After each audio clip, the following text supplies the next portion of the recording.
Neymar আর injury যেন একই মুদ্রার এপিটোপিট। সান্তোসে ফিরেও দুই একটা ম্যাচ ভালো খেলে আবার ইনজুরির শিকার হয়ে মাঠ ছাড়েন এই সুপারস্টার। প্রায় 2 বছরের বেশি সময় ধরে জাতীয় দলের বাহিরে আছেন নেইমার। তার অভাবে ব্রাজিল দল তাদের সময়ের সবচেয়ে বাজে সময় পার করছে। তবে সময় বদলেছে, সিবিএফ তাদের সিস্টেমে পরিবর্তন এনেছে।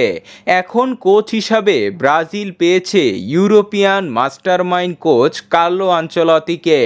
নেইমারের পছন্দের কোচের হাত ধরে জাতীয় দলে ফিরতে মরিয়া হয়ে রয়েছেন তিনি।